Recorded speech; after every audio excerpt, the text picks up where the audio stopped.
체험하면 여러 가지가 있을 수 있죠. 그런데 여러분 혹시 이런 체험은 혹시 들어보셨습니까? 최단비 변호사님. 네, 나홀로 흉가 체험입니다. 최근에는 1인 방송들이 많잖아요. 네. 그래서 1인 방송을 하는 사람들은 관심을 끌어야 되니까 나홀로 흉가 체험을 나선 거예요. 아하. 나 혼자서 흉가 체험을 가겠다. 근데 그냥 흉가도 아니었고요. 버려진 폐건물로 방치되어 있는 요양병원이었어요. 어허. 그럼 왠지 굉장히 공포영화 같은 것이 생각나니까 나홀로 흉가 체험을 갔습니다. 그래서 이 1인 크리에이터가 철망에 쳐져 있었어요. 그 병원이. 그래서 철망을 넘어서 병원으로 몰래 들어갔습니다. 그래서 손전등을 이리저리 비추면서 병원 내부를 이제 돌아다니기 시작을 했는데 네. 이 건물이 3층이에요. 그래서 건물 1층을 보고 이제 2층으로 가서 2층을 보면서 입원실이 하나 있는 거예요. 네. 그래서 이제 입원실로 들어가 봅시다 하면서 문을 탁 열었는데 네. 그 안에 이 크리에이터는 생각할 거 아니에요. 폐건물로 방치돼 있으니까 아무것도 없겠지. 단지 어허. 으스스하겠지. 네. 근데 입원실 안에 네. 내복을 입은 60대 남성의 시신이 있었습니다. 우리 사파가 선생님도 정말 오싹하게 사파를 그리셨는데 아니 그러면 대체 저 시신 무슨 저기다 끔찍한 범죄가 있었던 겁니까? 김윤희 프로파일러님. 네, 범죄는 아니고요. 네. 일단은 시체가 약간 부패되어 있다고 했습니다. 네. 그래서 아마 좀 며칠 전이라든지 몇 달 전 아직 확인은 안 됐지만 그때인데요. 외부 충격이 없는 걸로 봐서는 이거는 그냥 살인 사건은 아니라고 보고요. 또 주변에 옷가지라든지 이불가지가 있었다고 합니다. 네. 그래서 노숙하던 분께서 이제 아마 이게 사망하지 않은 것이 아닌가 추정하고 있습니다. 네. 흉가 체험이라고 여러분 한두 번쯤은 들어보셨을 거예요. 그리고 최근에 그걸 소재로 한 영화도 나왔었던 적이 있어요. 논란도 됐었고요. 특정 지역이 들어간 영화 제목이었죠. 그런데 그 영화가 있어서 그런지 몰라도 그 이후에 원래 그 전부터 있었긴 했습니다만 1인 방송, 이른바 요즘 크리에이터라고 하는 분들이 저걸 실시간으로 중계까지 한대요. 흉가 체험하는 걸. 그런데 이것도 그 와중에 자신이 흉가에 들어가서 오싹한 장면, 오싹한 장소를 가는 오싹한 분위기를 그대로 전달하는 1인 방송하는 과정에 실시간으로 중계 방송하는 과정에서 이런 일이 벌어졌다고 합니다.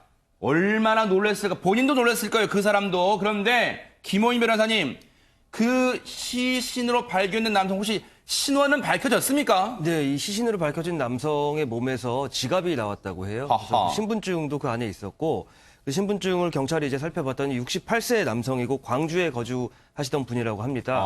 근데 이미 2017년에 주민등록이 말소가 돼 있는 상태였어요. 이 얘기인즉슨 이제 연고지가 없다는 뜻이거든요. 네. 그래서 노숙 생활을 아마 여기서 계속 하셨던 것 같고, 네. 또 가족 거래가 없고 왕래를 안 하던 그때 친형이 한 분 계셨는데 이 친형님께서는 시체 인수를 지금 거부하고 계신 상태입니다. 시신 인수를 거부하셨다. 뭔가 그러면 가족 간의 사연도, 이 가정의 사연도 있을 거란 추정은 해볼 수 있겠습니다만 글쎄요. 그건 구체적인 이유는 모르겠습니다만 어쨌든 친형은 왕래가 없었고 시신 인수를 현재 거부하고 있답니다.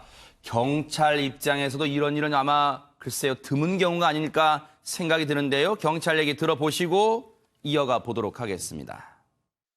사과 연관 지을 만한 사인은 없는데 특별히 여기까지 뭐 사인이 명백히 밝혀진 건 없습니다. 일단 내인사로 추정하는데 아마 거기서 거주하신 걸로 보여요. 여기 뭐 가스레인지도 있고 뭐 옷도 있고 이불도 있는 거 봤을 때는 본인 가족은 없고 그 형제가 있는데 아주 오래전부터 그 서로 연락을 두절하고 살아서 뭐 형제라고 보기는 어렵습니다. 그래서 형제간들이 이번에 사체 인수도 거절하고 있고 구청을 통해서 장례를 치를 예정입니다.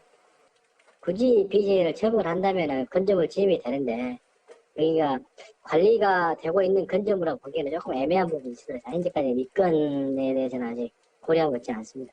여기 생방송할 때 접속 인원이 2명이었다 합니다. 지금 이 시신으로 발견된 남성의 그 형이라는 분이 친형입니다. 김동철 교수님, 지금 현재 시신 인수를 거부하는 바람에 지금 경찰 얘기 들어보셨지만 결국 구청에서 일단 장례를 치르는 방안을 추진하는가 봐요. 그런데 앞서도 말씀드렸지만 우리가 그 가정의 속사정을 모르는 상황에서 이 친형이 시신 인수를 거부한다고 해서 또 무작정 비난할 수만은 없을 것 같아요. 그렇습니다. 보통 이렇게 이제 고독사의 한 형태로 봐지고요. 고독사도 여러 가지 형태가 있지만 노숙 고독사로 이제 보입니다. 네. 집도 없으시고 경제적으로 상당히 빈곤하고 만약 이런 상황에서 건강에 악영향을 끼치는 어떤 증상들이 있었다면 아마 누구에게도 이야기하지 못하고 이렇게 고독사가 됐을 가능성이 상당히 많은데 네. 이제 이런 경우들이 이제 사실 가족 구조가 분리된 경우, 붕괴된 경우 이제 많이 생기거든요. 네. 그래서 제가 봤었을 때는 뭐 가족, 친척, 뭐 모든 분들이 이제 죽음에 대해서는 알고는 있지만 본인이 이제 가족으로서 어떤 책임을 지지 않겠다라고 하는 부분들이 있기 때문에 네. 상당히 많은 고독사 중에 노숙 고독사의 하나의 종류로도 네. 보여집니다.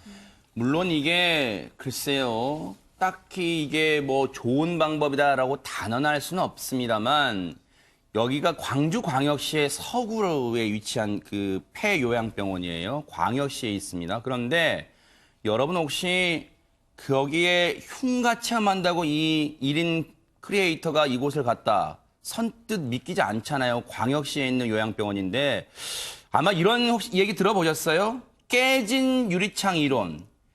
이 중심가에 있는 그래도 광역시에 있는 이 요양병원을 폐요양병원이긴 합니다만 이걸 그대로 방치하다 보니까 글쎄요 이번에는 타살과 연관지을 수 있는 뭐 증거는 없다고 경찰은 다행히 지금 이 경찰은 얘기하고 있습니다만 혹시라도 김윤희 프로파일러님 이런 공간이 혹시라도 범죄의 온상지대가 될 수 있는 가능성은 충분히 있을 수 있습니다. 아주 충분히 있습니다. 네. 일단은 폐쇄된 공간입니다. 그래서 낮 시간이든 밤 시간이든 마음대로 사용할 수 있는 것이 있고요. 네. 일단은 들어가기에 철조망이 일단 있지 않습니까? 그렇기 때문에 순찰을 하거나 관리할 수도 없는 상황입니다. 그렇기 때문에 보안도 철저하게 잘 안 되는 부분이 있거든요. 네. 특히 청소년 범죄자들이 잘 이용할 수 있어요. 거기서 뭐 본드를 흡입할 수도 있고요. 그러면서 폭행을 하게 되면 만약 깨어나지 못하면 정말 살인 사건으로 이어질 수도 있는 방법이기도 네. 하고요.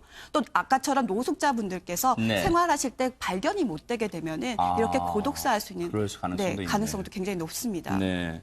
그런데요.